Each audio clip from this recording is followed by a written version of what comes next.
Good morning and welcome back to the League Winners Fantasy Show. I'm your host, as always, Dalton Salings, and today we are here with my top 12 wide receiver rankings. I'm very excited about these. We've talked about all these guys in the divisional breakdowns, but this is our second to last positional breakdown. So we have wide receivers today, and then tomorrow we will have tight ends.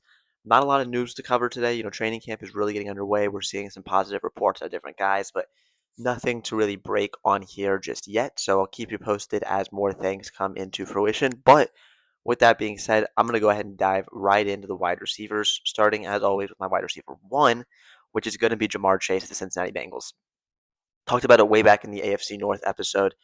I love Jamar Chase this season. I think he's in for a monster season. I have him for 1,500 yards, 11 touchdowns, 123 catches. I have him a full almost 10 points ahead of any other player or wide receiver, excuse me, this season. So I do like Jamar Chase quite a bit this year. He's the number one overall wide receiver. He's going third overall in drafts. I think that's the right spot to take him. I like Gibson Robinson over him, but I do love Jamar Chase this season. I think he's in for, like I said, a monster season. He's got Joe Burrow. Even when Joe Burrow goes down, it's clear that the Bengals are going to prioritize getting the ball to Jamar Chase. So for that reason, I don't think there's really any downside. Of course, if he gets injured or something, there's the risk, but I don't really see a world where Chase does not simply volume his way to the number one overall wide receiver season this season. I'm also the same on ADP with wide receiver two. So the wide receiver two off the board is Puka Nacua. I have it exactly the same. I have him, like I said, about 10 points behind Jamar Chase, but in for a big season. I think Matthew Stafford has another good year. I think Devontae Adams slows down a little bit touchdown wise, which opens the door to Puka Nacua getting 10 touchdowns this season. I think he's in for a very good year. There's no wide receiver three on that team. The tight end room's a big question mark. I think Nacua gets a ton of targets and is able to kind of waltz into the wide receiver two spot. And I'm flying through these a little bit because I am with ADP at the start here. There'll be guys where I slow down and explain a little bit more. But the wide receiver three off the board is JSN, Jackson Smith, and Jigba. I'm in the exact same boat. I have him as my third receiver. I think that's the right spot for him. I have him for a solid season. I have him a bit behind the other guys, about another 15 points behind Puka Nacua. So I think he is the clear third receiver. There is the risk that he comes back down to earth a little bit after the monster season last year. But for me, I'm kind of just looking at it as I expect him to have a lot of volume still get good targets, open targets. Does a great job getting open.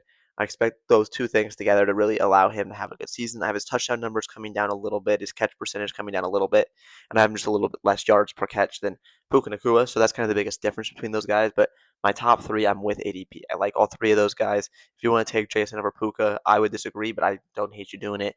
I think Chase is the one, and then after that, everything else kind of just falls into place. The first thing where I'm slightly off of ADP is I have Amon Ra as my wide receiver four. He goes as the wide receiver five. I'm just slightly ahead. I like the offense. It's a strong offense. It's going to score a lot of points. And the target competition is interesting because the wide receiver four in drafts is CeeDee Lamb. And part of my argument against him is going to be target competition with George Pickens, despite the fact that I have Dak Prescott throwing the football a ton. And yet with Amon Ra, there is arguably more target competition between Jameson Williams, Sam Laporta, Jahmyr Gibbs out of the backfield. There's a lot of guys competing for targets, but Amon Ra has his section of the field carved out. It's those underneath routes to get him the ball quickly, that kind of thing is what Amon Ra has been known for. He's still able to do that even with the other weapons around because they're not taking up those spaces. I have him for 113 catches and 1,300 yards this season. I have him a clear step down from the top three, but he's the guy I would be taking as a fourth receiver. He goes right behind CeeDee Lamb. I would take Amon-Ra St. Brown over CeeDee Lamb this year, and we'll get to Lamb. He is obviously in my top 12, but we'll get to him, but I am a little bit lower this year, not because of a lack of talent, but because of the target competition. My wide receiver 5 is really my biggest jump. He's going as the wide receiver 13 right now, and part of that is injury risk and off the field stuff. But I have Rashee Rice. I said I thought the Chiefs were going undervalued. I like Rashee Rice a lot this year. I have him for a very explosive season. I have him for 11 and a half yards a catch on 111 catches. I think he's the clear best receiving option in this offense. I think Andy Reid is going to do everything he can to take advantage of that fact. Matt Nagy's out the door at offensive coordinator, which is great for the Chiefs offense in my opinion. I think Mahomes is able to get the ball out of his hands quickly and get it to Rashee Rice in space, allowing him to work. I think he is the number one receiving threat on what is going to be a very potent offense with a great thrower of the football. That's why I am well above ADP on Rashee Rice this season. Moving on to my wide receiver 6, which is the wide receiver 6 off the board, it's Justin Jefferson. It's like a don't overthink it thing. If Kyler Murray wins the quarterback job, there's no reason to even contemplate this. It's going to be a good offense with a great receiver.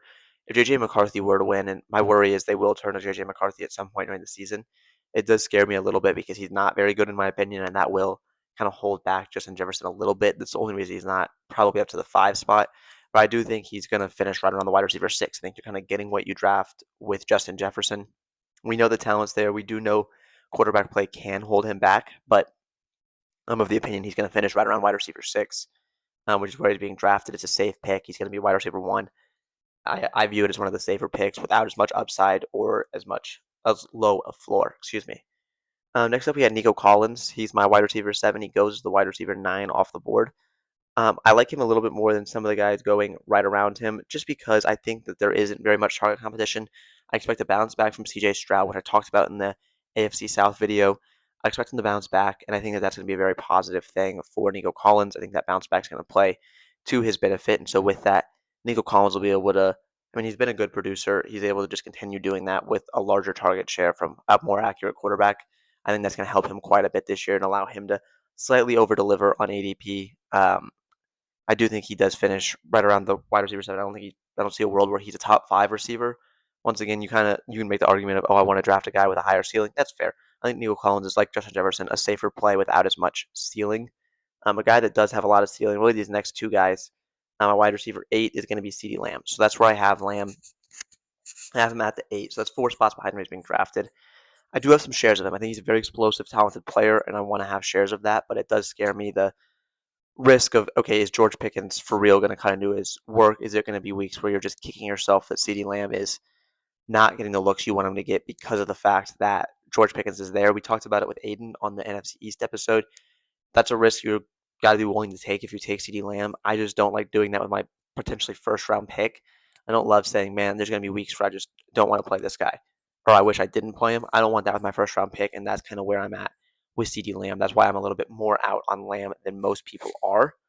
Wide receiver 9, this is one of the biggest differences in ADP between platforms. So I'm using the sleeper redraft ADPs for what I'm telling you guys right now, but also I've been talking throughout the divisional breakdowns on underdog best ball ADPs. AJ Brown's going as the wide receiver 12 here, but he's going as the wide receiver 7 on underdog on best ball. So I'm as the wide receiver 9. I love his value on sleeper.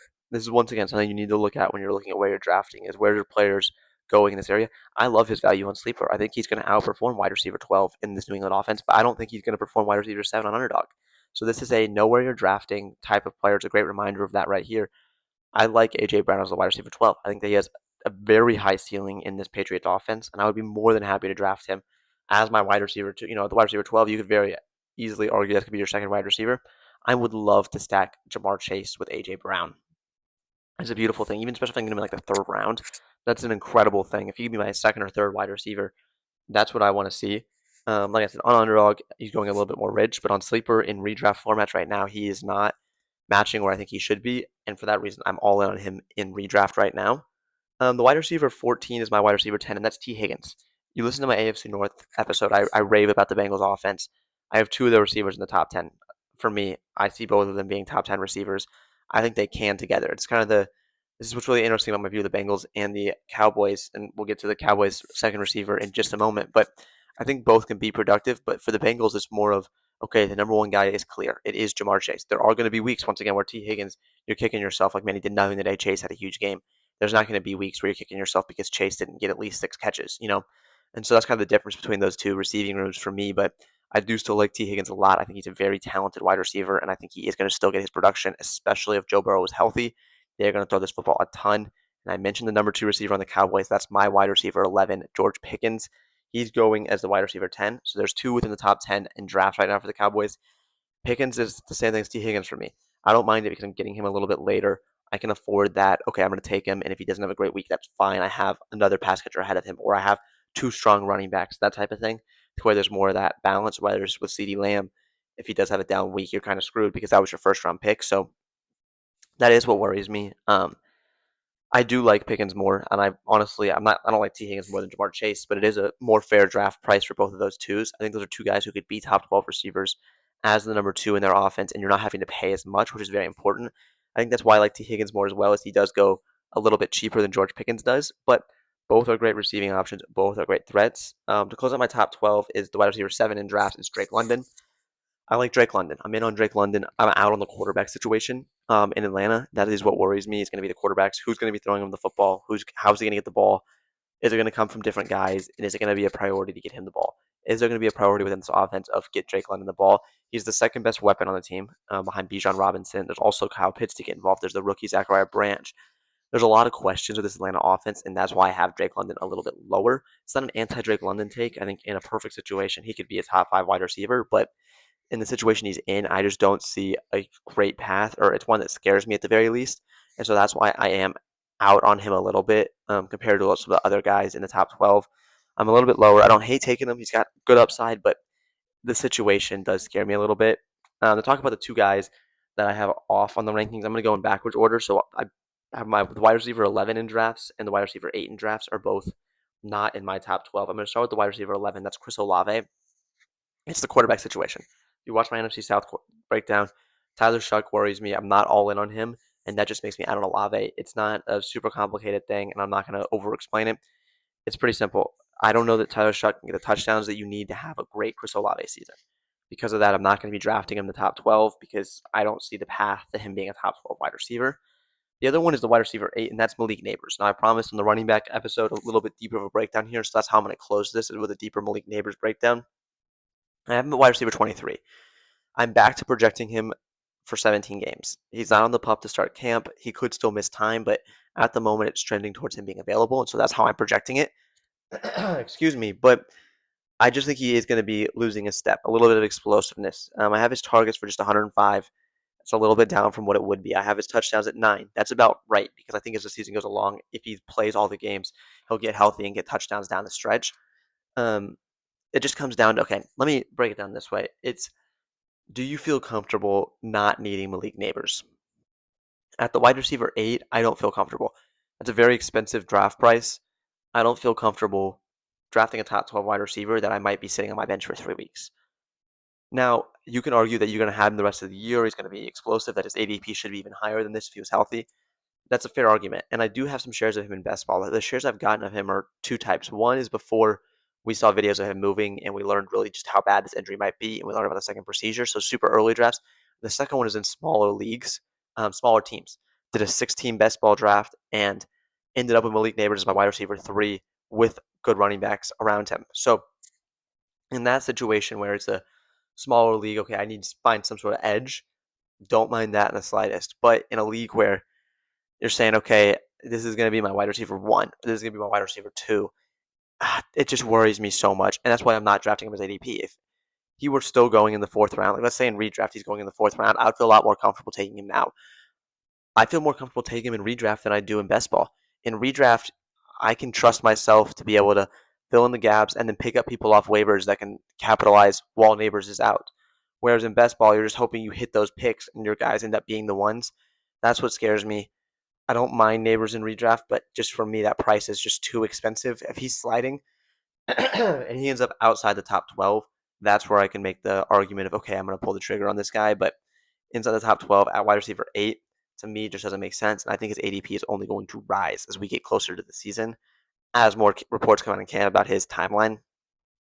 With that, that concludes the wide receivers.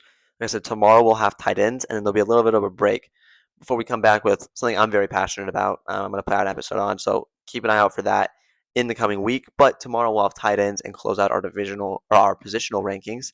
Thank you very much for tuning in, and I will see you next time.